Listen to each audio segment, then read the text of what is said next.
This happened 3 years ago. I had just left my job and started camping alone to clear my head. No friends, no phone, no internet, just me, the forest, a lake, and a small tent. When I arrived at the campsite, the air was cool and the wind carried the scent of resin. A heavy but peaceful silence hung among the trees. I planned to stay one night and return early the next morning. That was my plan. I lit a fire, drank my coffee, turned on some music, and warmed up a bit. It was approaching midnight. The fire was dying down, and I was getting ready to go into my tent. Then I heard a sound. At first I thought it was the wind, but while the wind was shaking the trees, this sound was regular, like footsteps, slow, steady. Dry leaves rustled, then another crackle. I grabbed my flashlight. The fire's light was dim, but I could see my surroundings. Then I saw him. Someone was standing among the trees. He wasn't moving. I couldn't make out his face, but his body looked like a black silhouette. He was carrying something in his hand, maybe a bag, maybe something else. He wasn't moving, neither was I. Seconds passed, maybe minutes. Then the man took a step. Slowly, almost silently. My throat tightened. There was no one else in the campground. Even my car was parked a few meters away.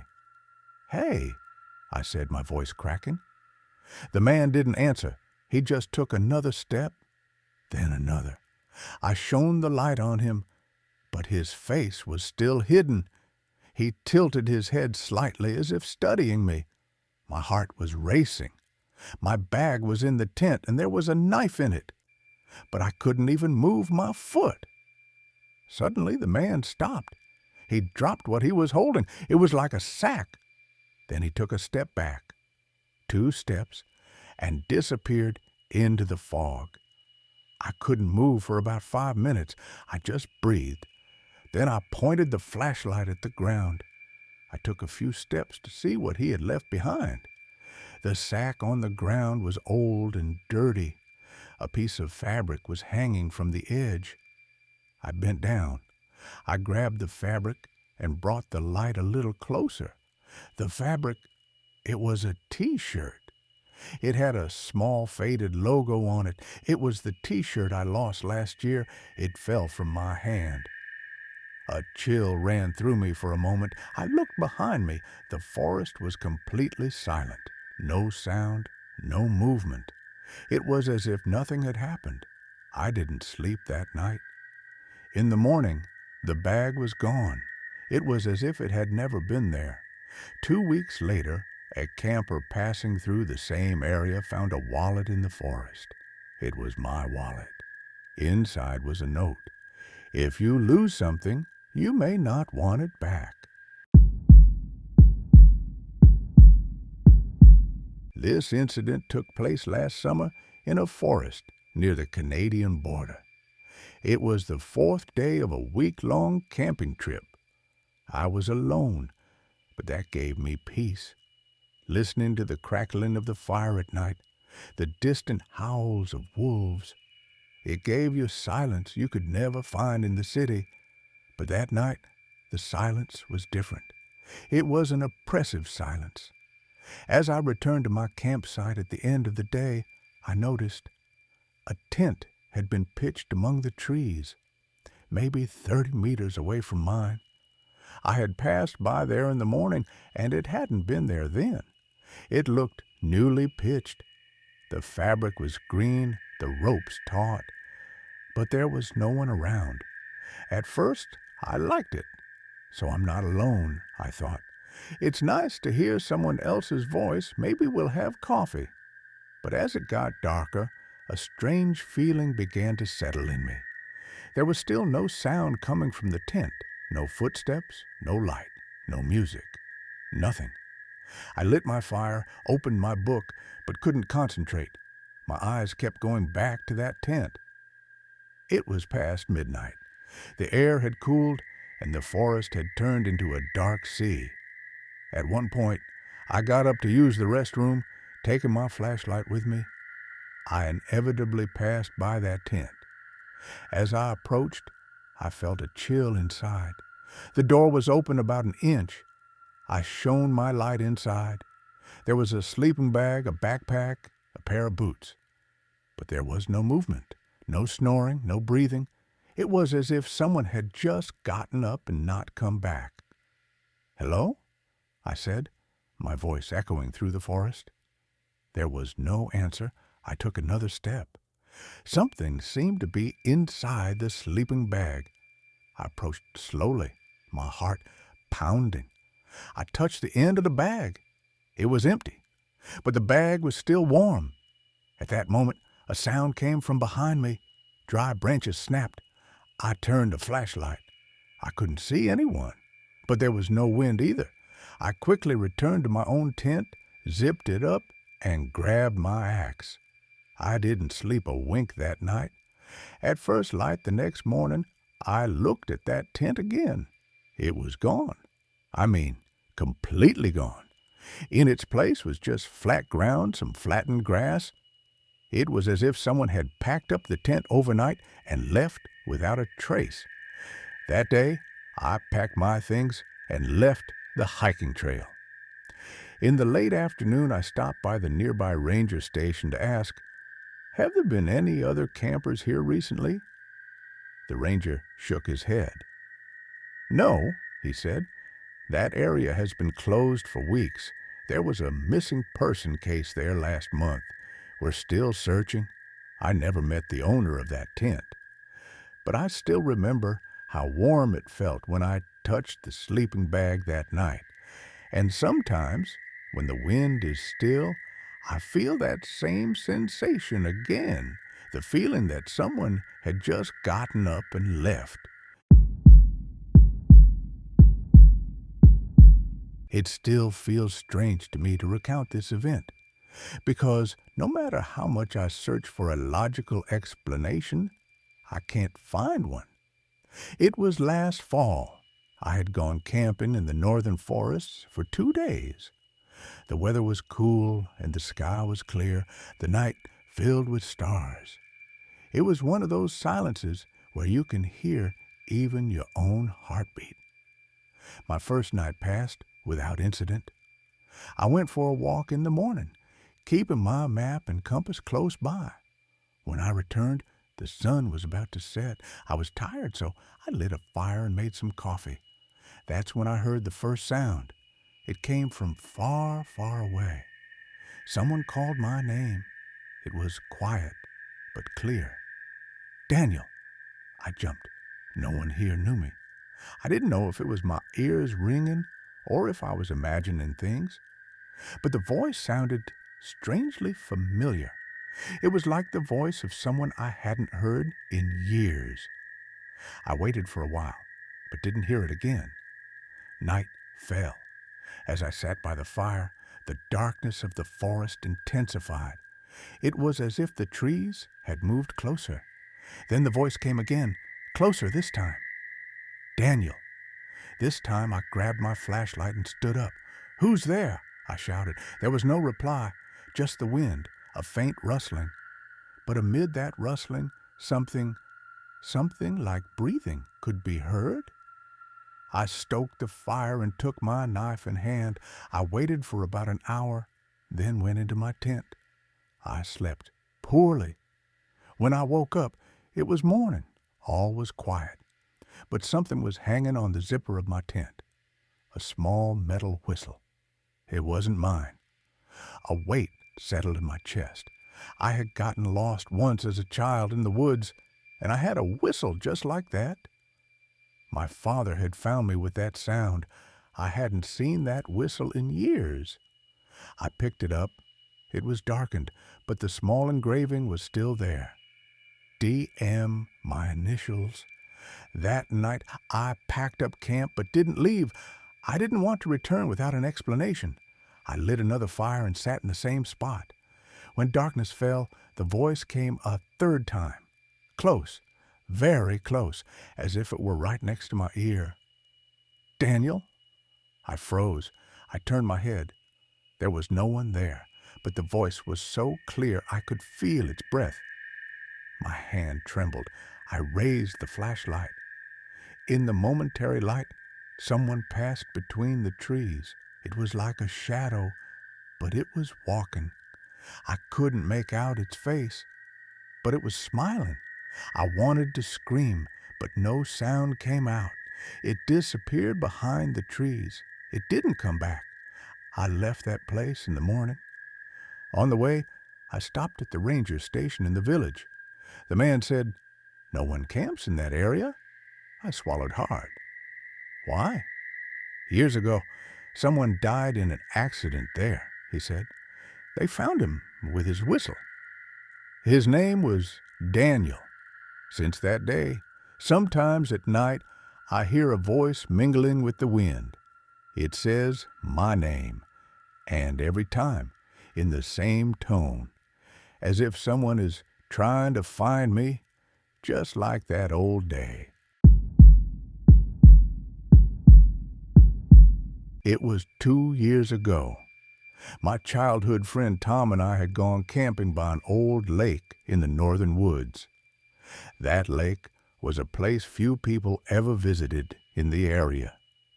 After the muddy path at the end of the road, we left the car and continued on foot. We had only a tent, a few cans of beer, binoculars, and a fishing rod with us. The first day was beautiful. The water was freezing but clear. Tom and I built a fire and joked around, watching the stars reflected in the lake. There was a kind of peace in that silence. It was something we never found in the city.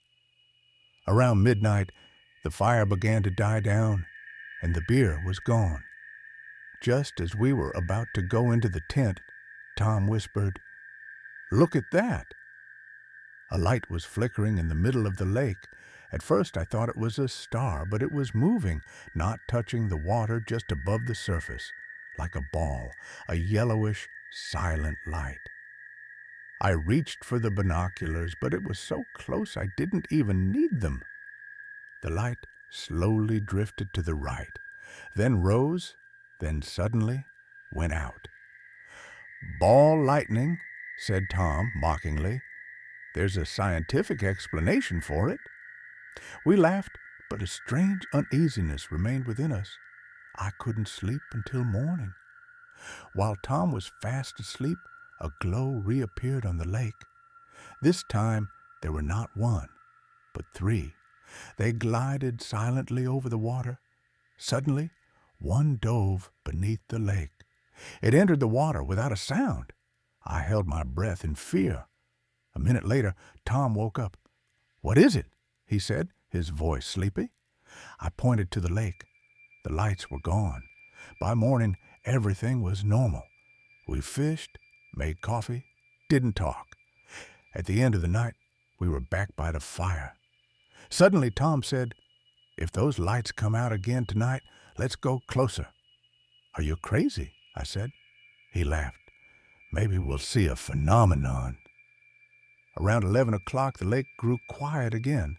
The wind died down. The water became like a mirror. Then the same light reappeared. Tom stood up. "Come," he said.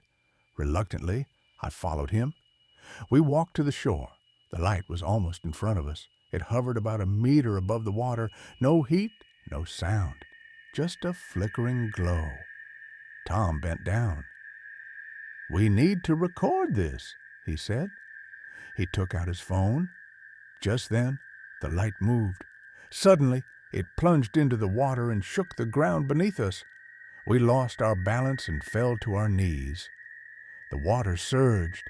A murmur came, not quite like a human voice, more like whispering with breath. Then a beam of light shot up into the sky. Tom turned around, his eyes wide. "Can you feel that?" he said. Yes, I could feel it. There was a vibration in the center of my chest, as if my heart was being pulled out. Suddenly, the light went out. Everything went dark. I don't know how long it was. When I opened my eyes, it was morning. Tom was gone. His phone, his things, everything was there. but he was gone. When I stepped onto the shore, the water was cold, silent, and just below the surface, in the murky reflection, I saw two faces, mine and Tom's. But as I leaned closer to the water, Tom's face smiled. The police, the search and rescue team, the helicopters. No one found any trace. The report said, drowning incident, body not found. I still wake up around 3 a.m. every morning. I hear the silence of the lake, and in the darkness, for a moment, when I close my eyes, I feel that light flicker. It was late November last year. The days were getting shorter, and the paths through the forest were wet and littered with leaves. My brother Alex, our close friend Riley, and I headed north to the lake for the camping trip we'd been planning for weeks. We'd been camping for 4 days. The nights were quiet, but for some reason they weren't peaceful. There was always the sound of wind in the trees, but the direction of the wind never changed. It was as if it was blowing from one spot in the forest, always from the same place. It was our last night. We were sitting around the fire. Alex had his guitar and was humming an old song. Riley was stirring his coffee, and I was looking at the map. "Let's leave early tomorrow," I said. Riley smiled. "Why?" "Nothing ever happens here," Alex said. "Exactly," and added, "Let's stay one more night." But I wasn't at ease. Across the lake, a light had been flickering on and off since evening. A small dim glow, perhaps a campfire. But there shouldn't be any other campers in this area. It was approaching midnight. Riley stood up. "I'm going for a walk," he said. He took his flashlight and headed for the trail. I warned Riley, "Don't go alone. You'll get lost." He smiled. "I know the way." The light of his flashlight disappeared behind him, leaving only the sound of leaves. 20 minutes passed. Riley didn't return. Alex was worried but tried not to show it. "Maybe he just wandered off a bit," he said. But his tone was uncertain. I tried to keep the fire going, but I could feel the forest listening to us. Then suddenly, a light appeared in the distance. It was a lantern, Riley's lantern. It was visible at the bend in the path, but it wasn't moving. The light flickered on and off, on and off. Alex stood up. "Riley!" he shouted. There was no answer. The lantern's light suddenly changed direction and turned toward us, but no one was walking. Alex grabbed the axe. "I'll go check," he said. "Are you crazy?" I said. He shrugged. 5 minutes, I'll be right back," he said and left. Behind him, the lantern light appeared again, but this time 2 lanterns were lit. One was Riley's, one was Alex's. Then both went out. The only light left was my fire. At that moment, I realized the wind had stopped. Not a branch stirred, not a sound of water. Only silence. Time stretched out. Minutes? Hours? I don't know. Then someone came down the path. They walked slowly. They had a lantern in their hand. It was Riley, but they had no face. Under the light, their eyes looked completely white, as if they were empty inside. They put the lantern on the ground, then headed towards my tent. I took a step back. They made no sound, but they were breathing. Their mouth was open, their chest rising and falling. Suddenly, he stopped, turned his head toward me and whispered, "Alex is calling you." I grabbed my bag and ran. As I ran, I looked back once. 2 silhouettes stood at the edge of the lake, Riley and Alex. The light reflected on the water, and within that light was a third person. I couldn't see their face, but they held my lantern. When morning came, I found the road and reached the first village. I told the ranger there. He said he knew the area, bowed his head. There, he said, there was a fire there in 2008. A group of campers went missing. 2 of them were brothers. I haven't gone into the forest since that day. But sometimes, on the car radio, that song Alex played that night comes on. And every time, a brief reflection appears in the car's headlights, as if someone were holding a flashlight at the edge of the path.